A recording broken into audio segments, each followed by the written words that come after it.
Magandang araw mga kabayan, at ngayon pag-uusapan natin direct access versus sa mga commission free brokers, no? Ano ang mas maganda para sa mga day trader? Okay. Sa video na to, pag-uusapan natin ang malaking pagkakaiba ng direct access broker at commission free brokers at kung alin ang mas bagay para sa iyo, especially kung day trader ka, no? Alam mo ba na hindi lahat ng broker pare-pareho? Merong mga commission-free brokers na sikat sa mga beginners at meron namang direct access brokers na gamit ng mga serious na mga day traders. Pero ano nga bang pagkakaiba nila? Okay, ihimay-himayin natin yan. Okay, so ano ang commission-free broker? Okay, una, commission-free brokers, ito yung mga platform na nag-o-offer ng zero fees kada trade mo. So, meaning wala kang babayaran na per buy or per sell fee. Yung mga activities mo sa loob ng platform nila, mga free yan. Wala ka nang iniisip na babayaran pa. Okay? So, ito yung mga advantages niya. Okay? Zero commission. Siyempre, wala kang additional payment. Kaya magandang start para sa mga beginners. Ito rin yung mga brokers ko dati, mga commission fee din sila. Usually kasi yun syempre target mo, mga commission free, para wala ka lang iisipin pa ng mga monthly payment, tsaka yung mga fees kada trade mo, gano'n. Okay? So, madali silang gamitin, simple at interface. So, usually nga kasi nga libre sila. So, mga simpleng mga ano lang yan, mga platform. Usually buy sell ka lang. Usually mga walang ano yan, usually mga walang ano yan, mga shortcut keys yan. Okay, pwedeng mag-trade gamit lang ang cellphone. So, madali nga silang gamitin. Kaya kahit sa cellphone lang, kaya mong mag-buy, mag-sell, kahit nasaan ka, kahit sa cellphone lang. Okay, so yung disadvantages naman nila. Okay, may kapalit yan syempre. Una, mabagal ang order execution kumpara sa direct access. Pangalawa, karaniwan sila gumagamit ng payment for order flow o PFOF. Ibig sabihin, hindi ikaw ang pumipili kung saan ipapasa ang order mo. Kasi nga, sila yung mag-ano dyan. Minsan sa bagal, alam mo yun, iba na yung presyo niya dun sa nakikita mo. Alam mo yun, bago siya makapasa, iba na yung presyo, mas mataas na siya. So kung mabagal siya, halimbawa at this point of time, nasa $2 per share yung ano mo, yung stock na gusto mo. So, sa bagal niya, minsan nasa 2.2 na, gano'n. So, naantala nga, mabagal nga, kaya free sila. So, at dahil dito, hindi laging best price ang nakukuha mo kasi nga mabagal sila. Okay? So, ano naman ang direct access broker? Okay, ngayon, punta tayo sa direct access broker. Ito yung gamit ng mga professional at high-speed day traders. Kaya nga napaka-importante sa mga platform na to na meron sila mga hotkeys kasi nga mabilisan to. Okay, so mga features nito.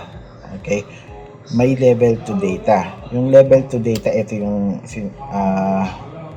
sinasabi nilang market depth, no? Kasi makikita mo doon, nakapila sila. Kung may mga nakapila doon na halimbawa 100,000 shares, gano'n, makita makapila sila, tapos pinagtutugma-tugma sila. So kung mag-order kang 100 shares, tapos itatapat ka sa nakapila ka, tapos may 100 shares na binebenta, so okay na, mabilis na yun. Magtutugma lang, pero hindi lang ganun siya, sobrang bilis niyan. Minsan milliseconds nga na bibigay na yung order, no? Pero yun nga, yung level 2, nandun yung listahan ng mga buy na bumibili ng mga nagsisell. Okay, may direct routing. Okay, ikaw ang pipili kung saang exchange ipapasa ang order mo. So, dito sa mga platform na to na may bayad, may meron kang option na kung anong exchange yung order mo, kung saan mo siya ilalagay, no? May mga options ka. At meron ding hotkeys at fast execution para sa scalping. Ito na ang sinasabi ko, para mabilis. Control A, Control B, buy sell ka na, gano'n. Okay, so mga disadvantages. Okay, yung disadvantages, mas mataas ang commissions, usually per trade may bayad. Yun nga, so yung halimbawa yung gamit ko, magkano ba, 0.005 yata na per trade, per share siya. So mas mataas na mga mas malaking shares, mas malaking fish yung babayaran mo, at may bayad yung pag-buy mo at may bayad yung pag-sell mo. Pera pa yung monthly payment mo sa platform. Okay, may platform fees, okay, data fees, at minsan monthly subscription. Yun yung monthly payment mo sa meron akong monthly payment. Kailangan ng mas malaking capital. Okay, head to head comparison. So ito yung head to head comparison nila, nakikita nyo sa screen natin. Okay, may mga fees, zero commission. Okay, ayan siya. Siyempre, mas mabilis yung may commission sa speed. Okay, tapos yung order control, limited sa zero commission, sa may commission, full control siya. Tapos meron yung level 2 data, usually wala yung mga free, yung mga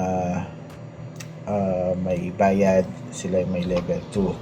Tapos etong best yung commission free, best siya sa mga beginners. Tapos mga day traders naman para sa sa direct access, sa mga may bayad. Tapos pero yung maganda rin naman yung yung commission free kung hindi ka naman day trader, na kung halimbawa ini-stay mo dun yung trade mo, ini-stay mo lang for how many days, how many weeks or months. So okay ka dun sa commission free. Okay, so which one should you use? Okay, kung beginner ka at learning pa lang, commission free broker is okay. So pero kung serious ka sa day trading, lalo na scalping, kailangan mo talaga ng direct access broker kasi mabilis na ito. Tapos andun na lahat mga tools na kailangan mo usually. Okay, dahil sa day trading, speed at execution ang nagbibigay ng kita. Ang laki nga naman ang diferensya na kung mabagal ka, bibili ka ng $2 per share, tapos kung 100 yung 100, halimbawa 100 shares, tapos biglang sa bagal ng broker mo naging na siya, 1.5 na siya. So ang laki ng nawawala agad sa iyo. Unlike kung mabilis siya, same price na kukuha mo usually. Tapos magbebenta ka minsan pag magbebenta ka na, nasa siya, dahil mabagal siya, bumaba na bago na benta, no? So yun ang niya, disadvantages pagka free. Okay, so kung gusto mo pa ng mga tutorials about trading, risk management at charting, huwag kalimutang panoorin yung mga next pa natin mga videos. Okay, so hanggang sa muli, paalam.